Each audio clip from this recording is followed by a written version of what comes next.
My own flesh and blood stood right in front of me, looked me straight in the eyes, and said, "Dad, you have expired." Not a stranger, not an outsider, but the child I had raised and cared for decades. For many people, that might have been the end. But for me, it was only the beginning of a plan no one could imagine. A plan that would leave the entire neighborhood frozen in silence. Before I tell you each step of this journey, please subscribe to the channel. Turn on the notification bell and leave a comment telling me where you are listening from. Your support will help me turn my private wounds into lessons for us all. 4 days at Lake Travis usually gave me peace that no other place could. The wind whispered through the old oak trees, the rippling water reflected the sun, and the soft crackle of my old fishing rod was enough to soothe the pains I never dared name. Martha, my wife, had been gone for almost 10 years, and every fishing trip was my quiet way of talking to her. I had grown used to living alone, but deep down I still felt I belonged to a family. I had Daniel, my son, and Lydia, his wife. They told me to stay at the suburban house north of Austin, where we would share a home. I believed them. The old Ford F-150 rumbled softly as I turned onto the familiar street. It was a rare, mild May day in Texas, the damp air of yesterday's rain still lingering on the pavement. I had prepared a smile, imagining Daniel opening the door, Lydia frowning but eventually smiling when she saw the bag of fresh fish I had brought. But the scene before me stole my breath away. On the lawn was a mountain of belongings. Not anyone else's, mine. Torn cardboard boxes, airline mechanic shirts stained with grease, the navy blue suit I wore on retirement day, all thrown out carelessly. The recliner where I watched baseball every night was tossed aside, its cushion ripped to shreds. On top of the mess, the wedding photo of Martha and me glowed in the sunset, but the glass was cracked in a long line, splitting her gentle smile in half. I collapsed to my knees, my hands trembling. "No way," I whispered. I picked up the old Hamilton watch, Martha's gift, bought with 3 months' wages for our 20th anniversary. The hands were frozen at 2:17, the glass shattered, the leather strap soaked. My heart clenched. I could no longer hear engines or smell wet grass, only emptiness pressing down on me. I looked around, windows shut tight, curtains drawn, not a sound.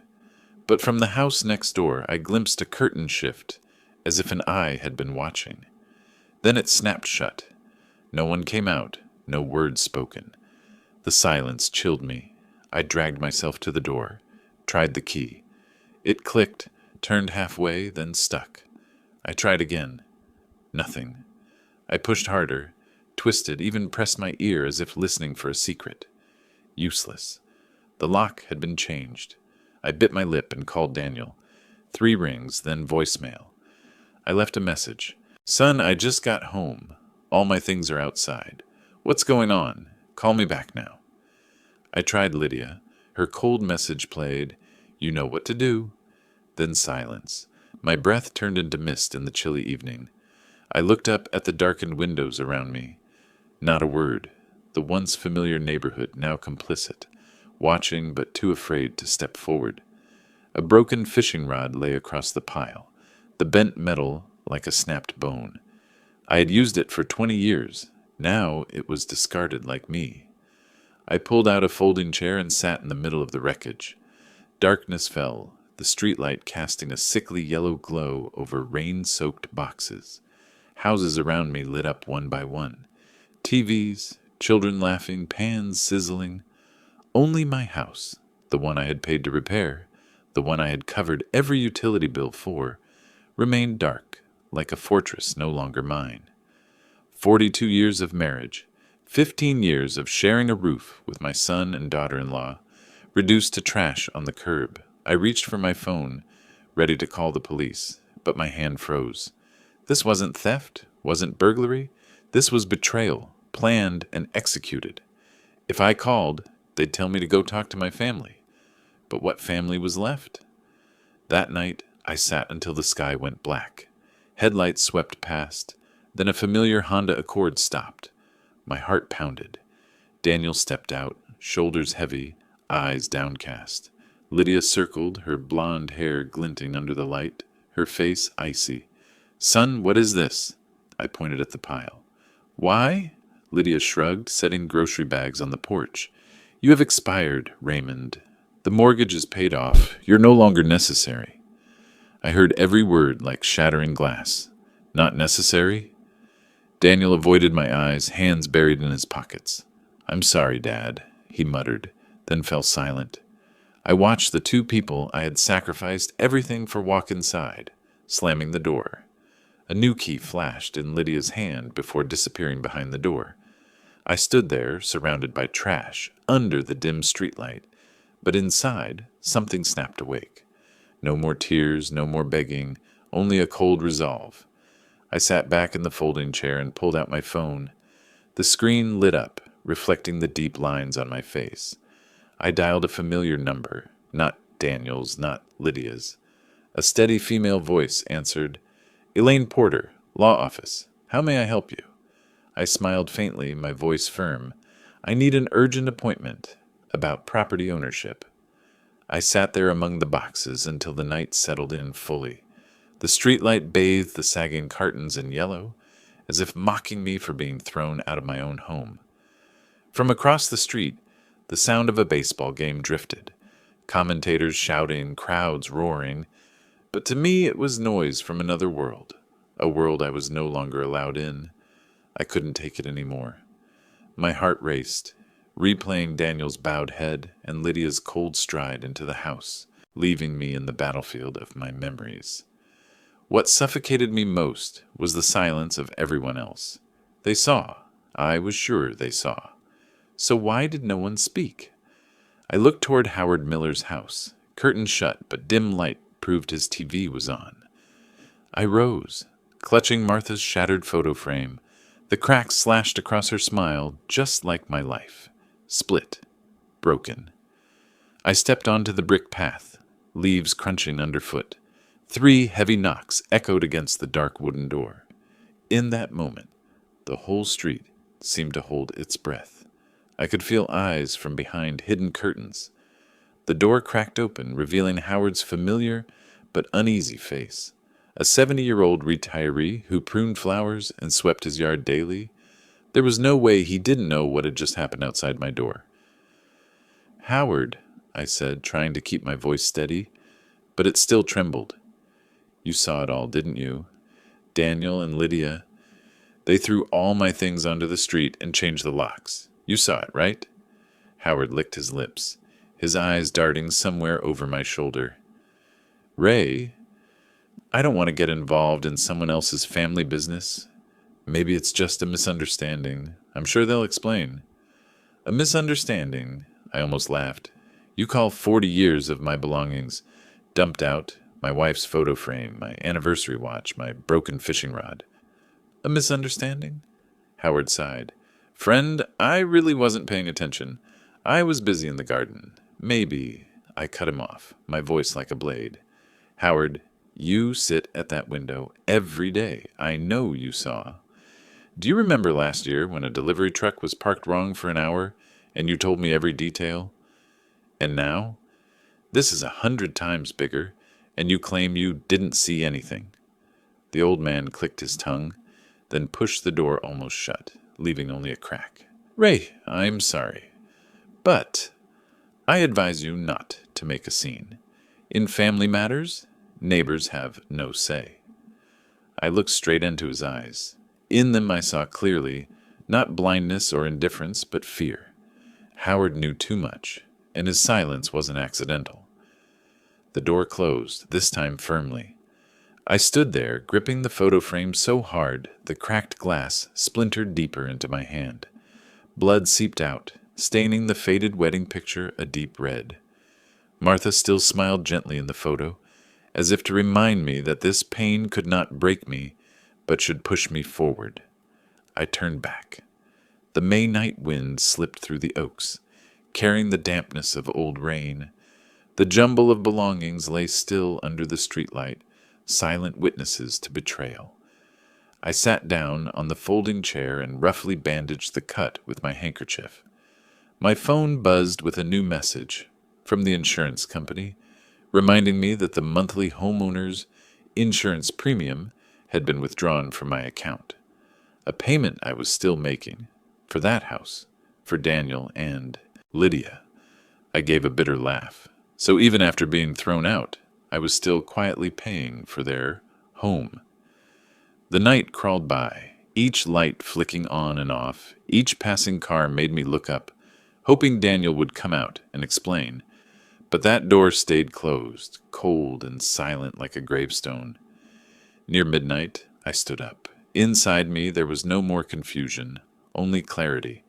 If the whole neighborhood chose silence, if my own son turned his back, then I had to find answers elsewhere.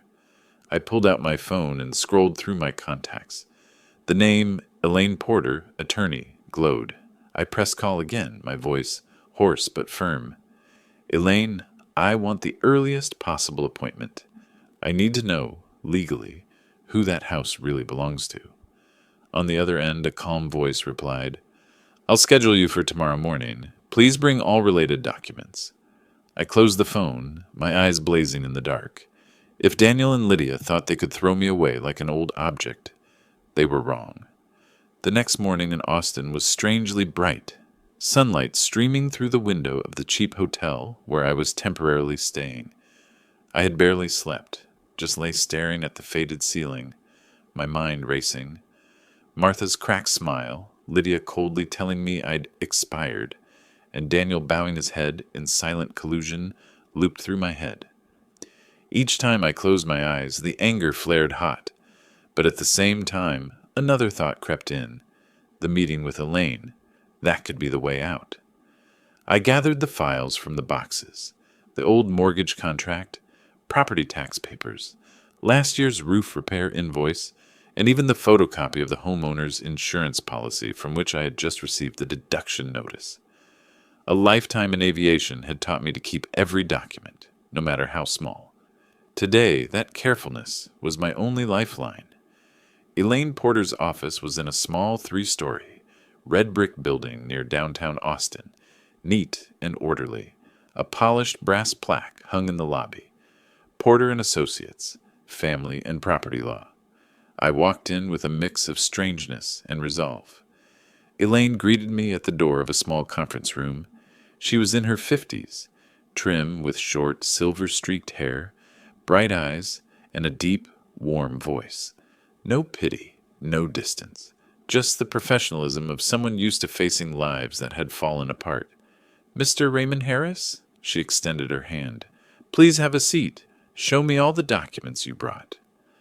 I placed the old leather briefcase on the table and laid out the files one by one. Elaine studied each page carefully, her pen underlining key lines, occasionally nodding, sometimes frowning slightly.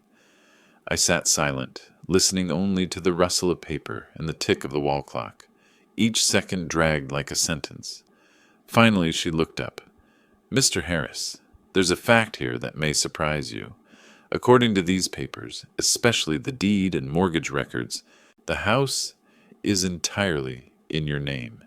Daniel and Lydia's names do not appear anywhere. I froze, my heart pounding. You mean I'm the sole owner? Elaine nodded. Yes, the mortgage was paid off last month from your account. That means you own the house outright, with no bank lien. Daniel and Lydia are simply occupants. In legal terms, tenants without lease, meaning they reside without a rental agreement.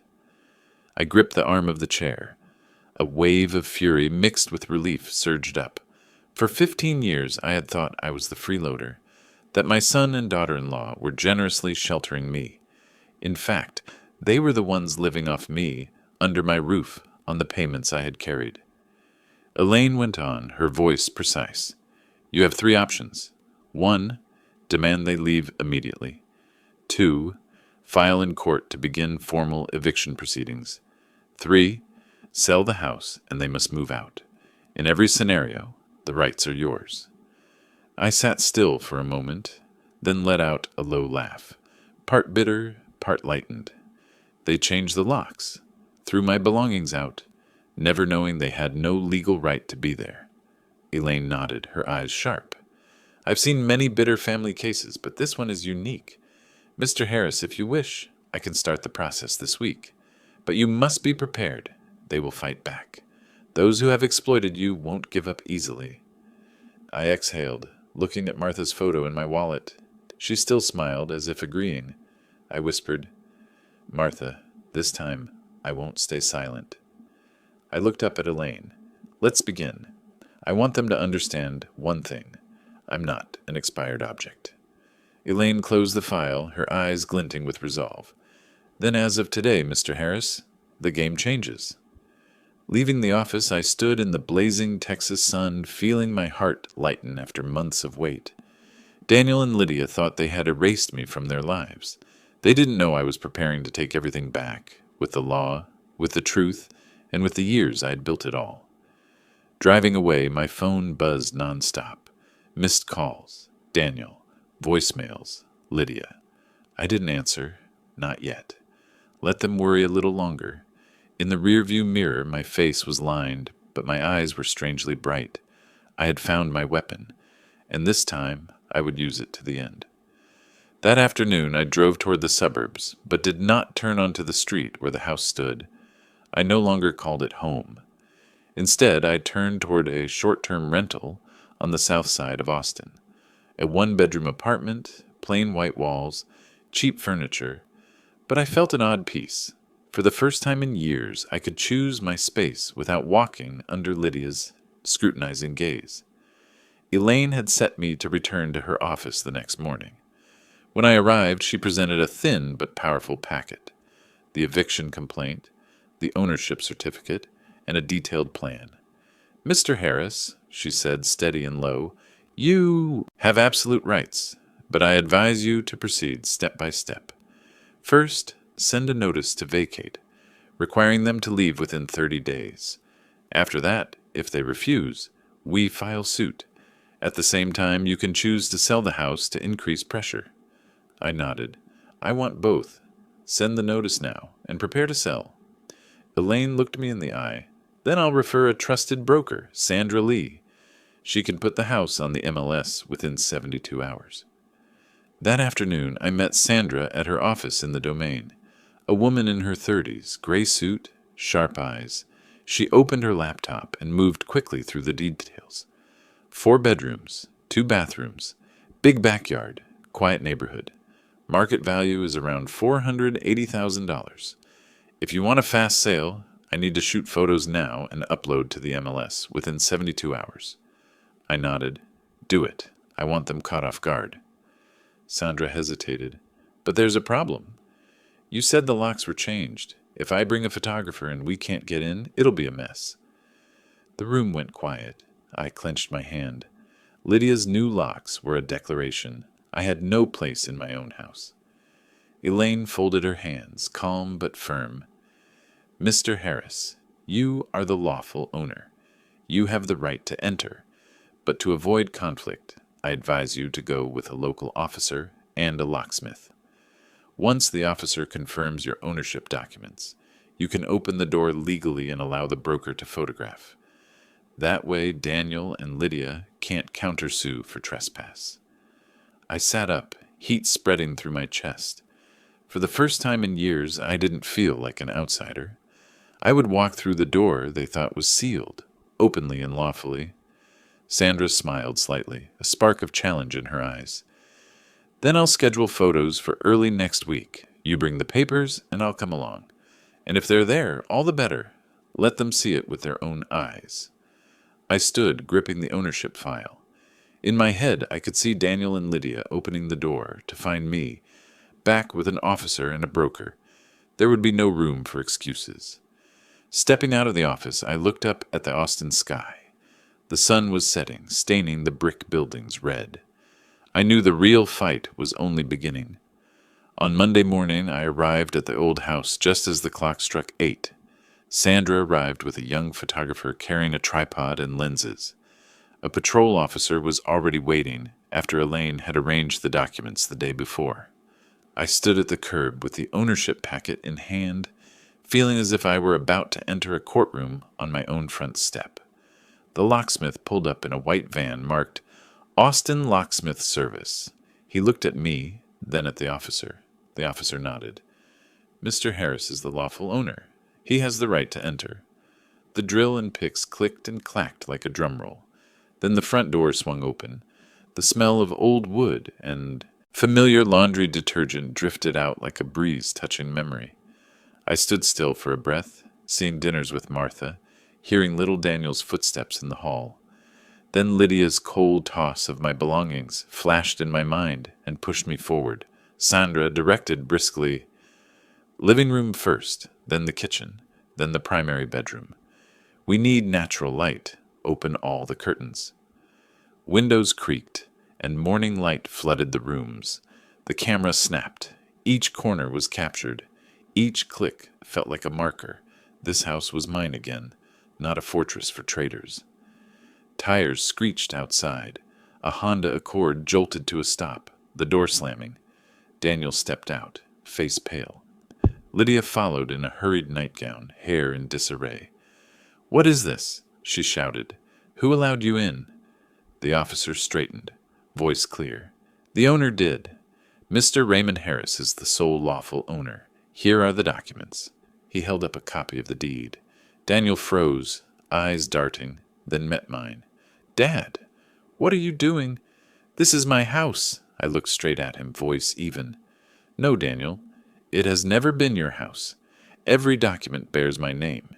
You were guests, and now I've decided to sell." Lydia lunged, but the officer lifted a hand. "Ma'am, please keep your distance. They are acting lawfully." The photographer kept shooting, barely fazed by the chaos. Sandra stood beside me, noting details like a conductor guiding a strange performance. A father reclaiming his home in front of those who had cast him out. Lydia trembled with fury, eyes wet. "You can't do this. The mortgage is paid. There's no place for you here." I let a thin smile show. "Yes, the mortgage is paid. But who paid it? From whose account, Lydia? Did you think you could hide that forever?" Daniel stayed silent, head bowed, his whole frame seeming to shrink. The officer turned to me. "Mr. Harris, would you like a report on this incident?" I shook my head. "No need. The truth is plain." The photographer took the final shot in the living room and folded the tripod. Sandra smiled, voice soft, but loud enough for Lydia. "Within 3 days, this house will be on every MLS platform. There will be dozens of showings. Be ready." As we walked out, Lydia's shout dissolved into the air, and Daniel stood frozen. I didn't look back. The Texas sun blazed, and inside me a door finally opened, not just to the house, but to my life. 3 days after the photos, my phone lit up non-stop with new email alerts. Sandra kept her word. My house, or more accurately, Martha's and mine, sat prominently on the front page of the MLS, paired with a set of crisp, well-lit photos. A living room drenched in sunlight, a gleaming tiled kitchen, a backyard shaded by old oaks. In the description, a simple line. "Owner has paid off the mortgage and is ready to convey. Listed at $479,000. I sat in the temporary apartment, hot, coffee in hand, flipping through the images as my phone rang. Sandra called. "Mr. Harris, we have 7 showings booked within 48 hours. Buyers are very interested. The location is great and the price is right. I expect an offer soon." I nodded slightly, a faint smile on my lips. "Thank you, Sandra. Keep going. The faster the better." Meanwhile, in North Austin, Daniel and Lydia began to face the storm. The listings spread like fire in dry grass. The once quiet neighborhood was buzzing. Neighbors gathered on front lawns, whispering and pointing. Housewives passing by stopped to glance. Children played outside, shouting, "The Harris house is going up for sale." Howard Miller, the old neighbor who had once shut his door on me, stood silently by the fence, unable to look Daniel in the eye. But I knew, inside, he understood who the true owner was. And this time, his silence couldn't save Daniel. That afternoon, Lydia returned from the market with grocery bags, only to be stopped by two women from the neighborhood. One smirked. "Lydia, we heard your house is for sale. Why didn't you tell us first? We didn't even get to prepare farewell gifts." Lydia's face stiffened. "That's a baseless rumor. We have no intention of selling." The other woman raised her phone, the MLS listing glowing on the screen. "Then what's this? Photos inside your house, listed price. Broker name, Sandra Lee. The whole neighborhood has seen it." Lydia turned pale, her hands shaking until the bag of oranges spilled across the walkway. She stammered, This isn't true. Someone is playing tricks." But no one believed her. The murmurs swelled, the scornful looks stabbing her pride like 1,000 needles. Daniel had it worse. At the construction company where he worked as a project manager, colleagues began to joke. A friend clapped his shoulder, half teasing, "Heard your dad kicked you out? If you need a place, I've got a sofa." The group burst into laughter. Daniel only bowed his head, face burning red, unable to speak. That evening I received a string of messages. "Dad, stop this. You're humiliating me in front of the world. Say what you want, but don't shame us before the neighbors. You can't sell. We'll sue." I sat on the balcony of my temporary apartment, Austin's golden lights stretching below. I read each message, then switched off the screen. The night was quiet, only the wind rustling through the trees. Inside, I knew, this was only the beginning. Tomorrow, Sandra would bring the first buyers, and this time Daniel and Lydia would have to face the truth, before strangers, before the entire neighborhood. Saturday morning, Austin's sky was crystal clear. Sandra texted, "We have 3 groups scheduled. I'll arrive at 10 a.m. I replied simply, "I'll be there." Right on time, I parked the Ford F-150 across the street. Sandra appeared in a Navy office, dress, folder in hand. Behind her was a middle-aged couple, modestly dressed but curious. As Sandra and I approached the walkway, the door swung open. Lydia appeared, hastily made up, her eyes red from lack of sleep. "What do you think you're doing?" Sandra smiled calmly, holding up her file. "Good morning, I'm Sandra Lee, broker. This property is listed on the MLS. The legal owner, Mr. Raymond Harris, has authorized me to show it today." Lydia gaped, turning to Daniel, who had just stepped out in a wrinkled shirt. He looked at me, his eyes mixed with anger and pleading. "Dad, don't do this. Not in front of the neighbors. We'll lose all our dignity." I looked around. Indeed, neighbors clustered by fences. Howard Miller crossed his arms, silently watching. Children huddled, pointing.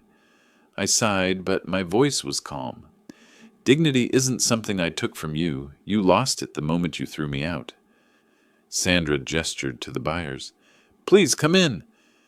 The patrol officer, the same one who had accompanied me before, was present to keep order. He nodded at me, then stood firm at the walkway, blocking Lydia's path. Suddenly, Daniel pulled a crumpled stack of papers from his pocket and thrust them at Sandra. "We have proof.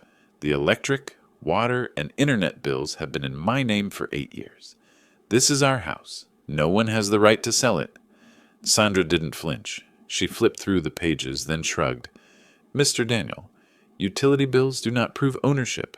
The deed and mortgage do, and both are in the name of Mr. Raymond Harris." The officer added firmly, "Only one document matters, the deed, and it belongs to Mr. Harris. Please step aside." Lydia shook with rage but refused to stop. She lifted her phone, live streaming before the neighbors. "This is the truth. A tyrannical old man is throwing his son and daughter-in-law out. Look how he betrays his own family." I turned calmly to the camera. "The traitors are them. I paid every cent of the mortgage, and here is the legal deed. If anyone wants proof, go to the Travis County Records Office." Howard Miller smirked, turning to the crowd. "Mr. Harris is right. I saw him going to the bank every month. Never once did I see Daniel pay a dime." The murmurs shifted instantly, eyes turning on Lydia, not with pity, but with suspicion and disdain. Inside, The buyers admired each room the photographer had already captured in bright photos. The husband marveled, "Spacious living room, hardwood floors look new." His wife opened the kitchen cabinets, nodding, "Perfect for a small family." Lydia rushed in, screaming, "No, this is not for sale. You can't touch my things." Sandra glanced at the officer. He stepped forward, voice stern. "Ma'am, calm down. This property belongs to Mr. Harris. All activity here is legal." I stood by the window, watching. More neighbors had gathered, some even recording. In that moment, I knew Daniel and Lydia weren't just losing a house. They were losing their reputation. The second group arrived, a young couple with a little boy about 5. The child dashed into a room, laughing. "Mom, I love this room." His laughter pierced Lydia's chest. She turned to Daniel, whispering, "But I heard, if they actually buy, where will we go?" Daniel stayed silent, fists clenched, veins bulging. Sandra pulled me aside softly. "Mr. Harris, this reaction only speeds things up. Buyers see the situation. They'll move quickly to lock in an offer." I nodded, eyes fixed on Daniel.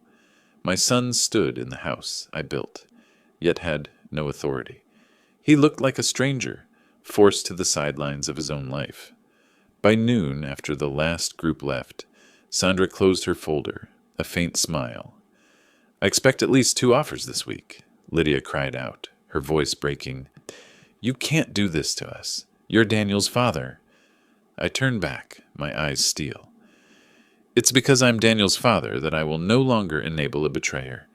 And you, Lydia, you're nothing more than an outsider now." With that, I stepped onto the porch. The noon sun blazed, the neighbors silent as they watched. No one spoke, but in their eyes I saw the truth. This time no one stood with Daniel and Lydia anymore. Sunday afternoon, while I was still at the temporary apartment, Sandra called. "Mr. Harris, something unexpected. Daniel's family has contacted a law office in Austin.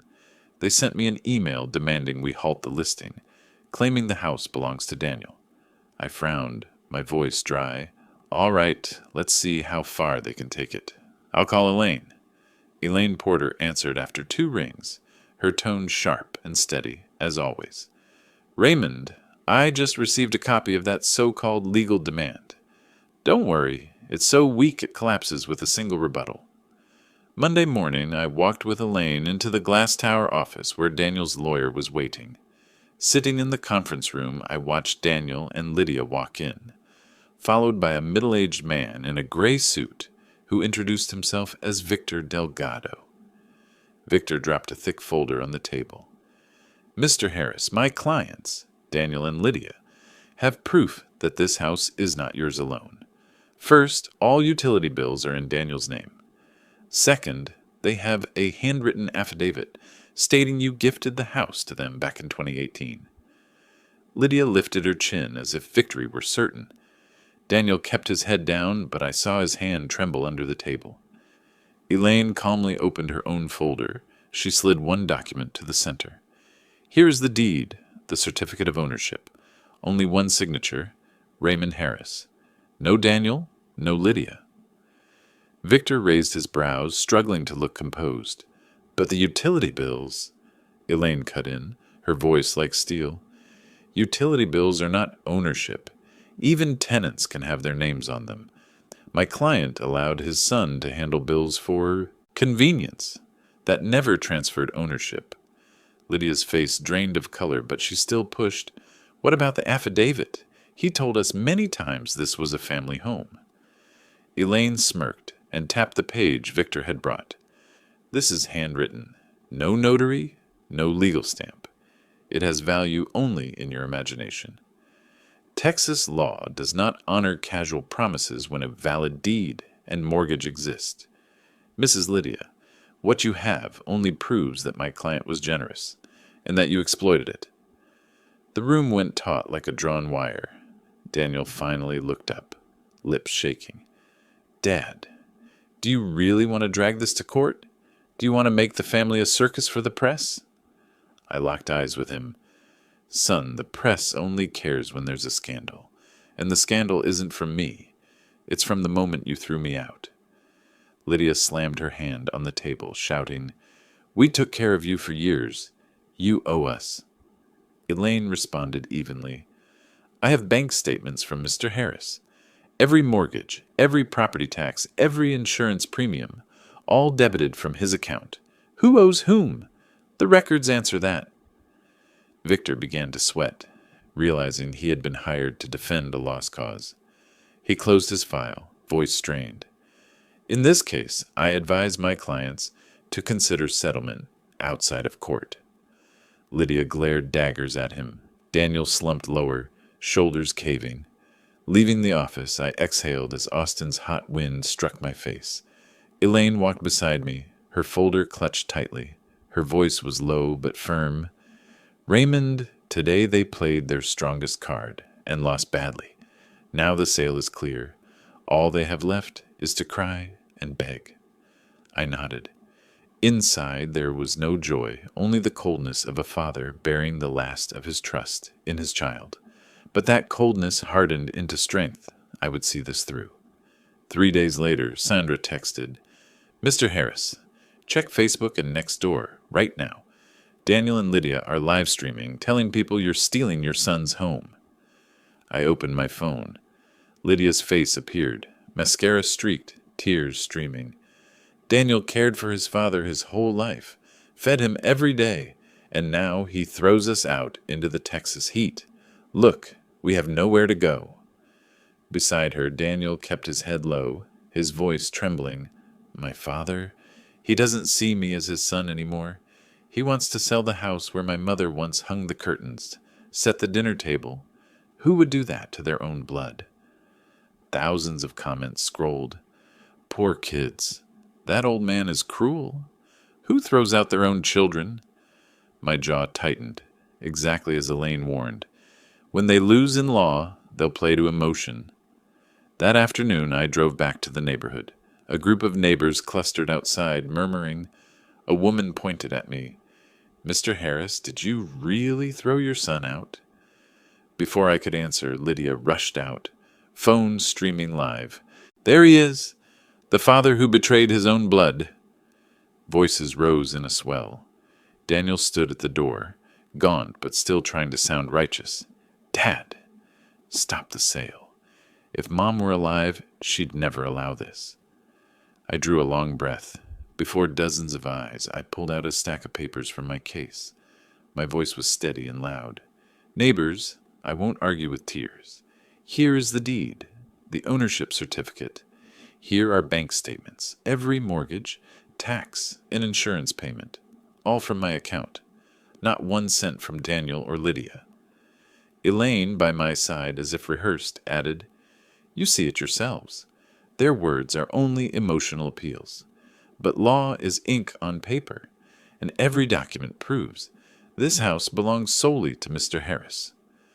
A wave of whispers rippled through the crowd. Howard Miller, long silent, stepped forward with folded arms. "I'll testify. I watched Harris go to the bank every month. Never once did I see Daniel pay a bill. If we're honest, it's Harris who carried this house alone." Lydia choked, but still screamed. "He waves papers. What about family? What about his promise that this was a family home?" I stared into her eyes, my voice icy. "A promise only has value when there's gratitude. You threw gratitude away, along with me." That evening, Sandra emailed, "Mr. Harris, today's live stream and your public statement actually boosted interest. Buyers see the property as clean since you proved ownership openly. We may get offers sooner than expected." I sat in the apartment, city lights spilling through the window. On social media, Lydia's video kept spreading, but this time the comments shifted. The father was the one exploited. "Shame on Daniel. Betraying your dad for a house." The storm of sympathy they had tried to stir was turning, striking them instead. As I turned off the screen, one thought pierced me. Daniel and Lydia had spent every weapon, legal, public opinion, emotional pleas, and still failed. What would they try next? A dangerous silence lay ahead. And I knew the final battle had yet to come. I thought that after public opinion turned against them, Daniel and Lydia would go quiet and accept the truth. But just 3 days later, Sandra called in a tight voice. "Mr. Harris, we have a problem. The supplemental interior photo session for buyers was sabotaged. The photographer reports that as soon as he stepped into the house, one of the living room windows had been smashed, and the furniture was in chaos, like someone had deliberately wrecked it." I gripped the steering wheel. Lydia's face flashed in my mind, the look in her eyes when she screamed in the yard the other day. This was no longer a protest, it was hatred. Elaine set an appointment for that afternoon at her office. She placed a packet of scene photos in front of me. Shattered glass, drawers overturned, muddy footprints stamped across the floor. They know the house is about to sell, so they're deliberately causing damage to lower its value. This is property vandalism, and they will face criminal liability if we call the police. I nodded, but my eyes drifted to the window outside. "Elaine, if they're this reckless, what comes next?" She shrugged. "People in despair tend to move to personal threats. Be careful." That night, as I pulled away from her office, the Ford F-150's headlights caught 2 figures lurking across the street. Daniel and Lydia. I stopped, rolled the window down. Daniel stepped up, his voice heavy as stone. "Dad, if you don't stop the sale, we'll sue. We'll drag you into court. You're old. Do you think you can handle this?" I looked my son in the eye, my gaze cold. "You can drag me into court, but courts only look at documents. And you don't have them." Lydia cut in, shrill. "Documents? You think the law is everything? What matters is how this community sees you. Tomorrow I'll call the press. You'll be the villain in print, no matter how right you are." I gave a slight smile and raised the window, leaving them stranded in the streetlight. The next morning, just as threatened, a local reporter knocked on the door of my rental. The camera pointed straight at me. "Mr. Harris, there are rumors you're selling your house to throw your own son onto the street. Do you have a comment?" I drew a deep breath and held out copies of the deed and bank statements I'd prepared.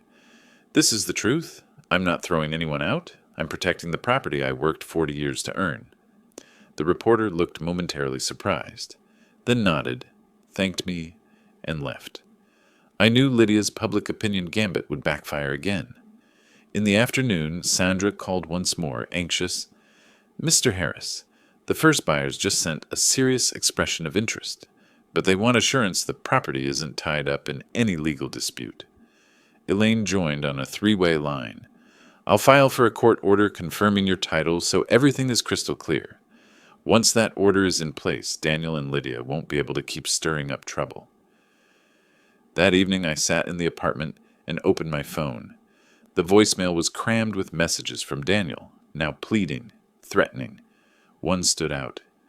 "Dad, don't do this. If you sell this house, we'll have nothing left. I swear, I won't let this go." I listened and quietly deleted it.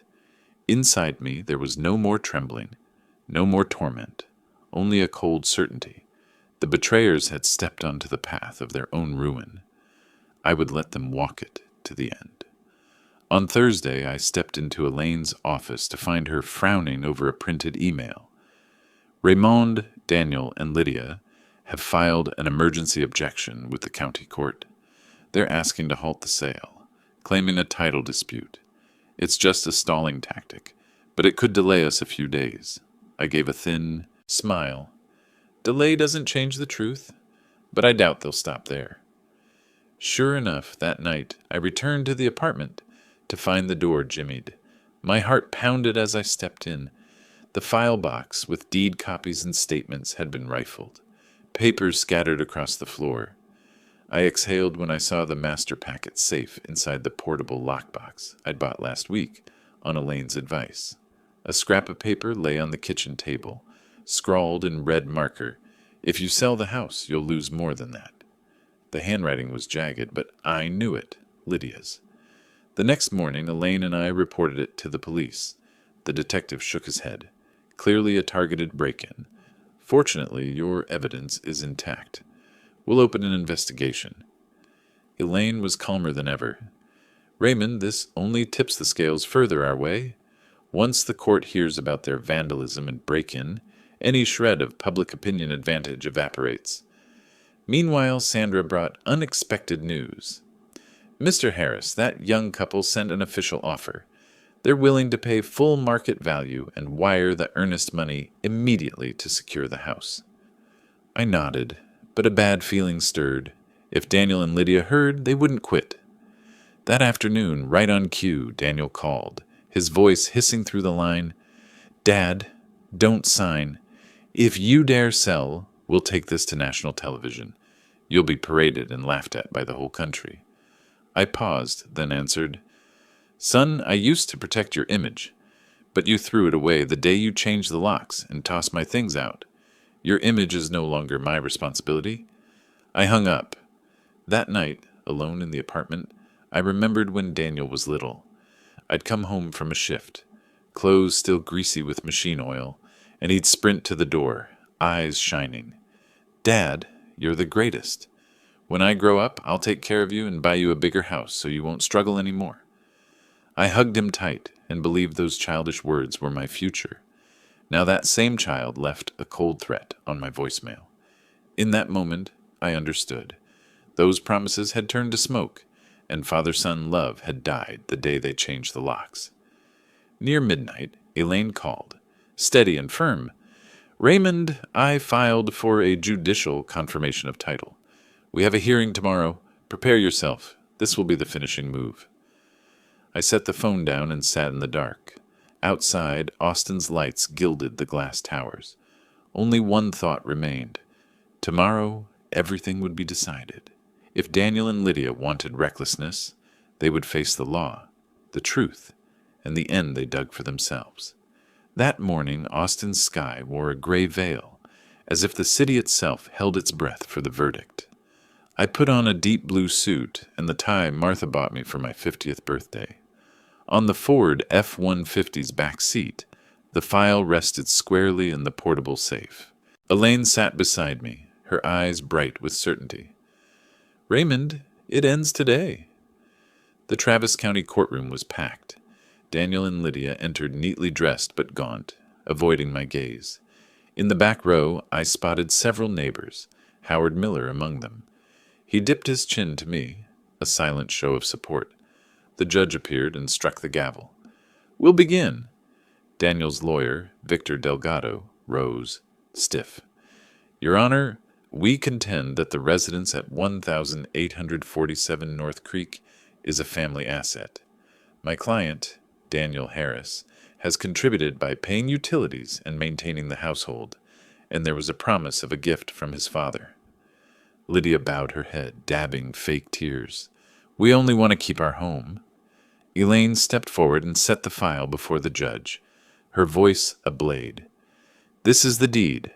Title in the sole name of Raymond Harris. These are 15 years of bank statements showing every mortgage, property tax, and insurance payment from his account. These are voicemail recordings Daniel left.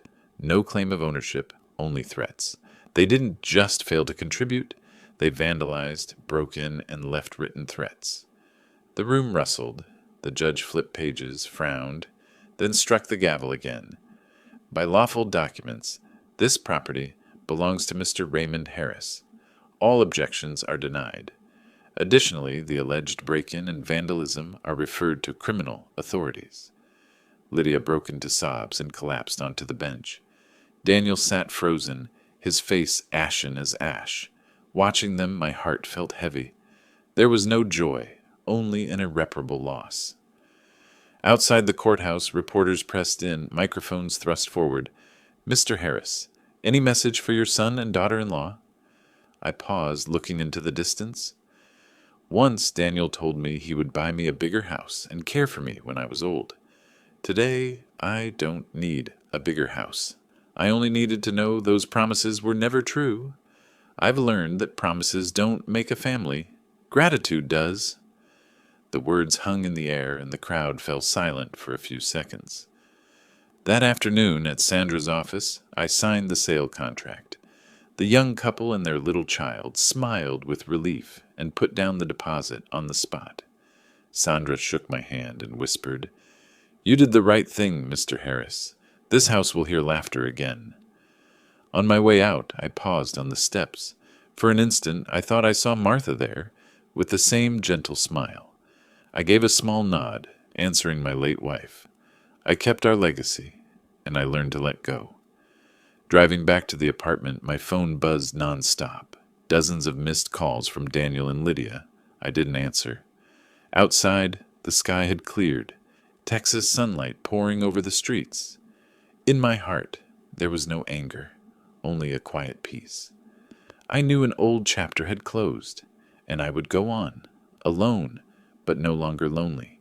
If this story reached you, please subscribe to the channel, turn on the notification bell, and leave a comment telling me where you're listening from. Your support helps me keep telling journeys that many think have been buried in silence.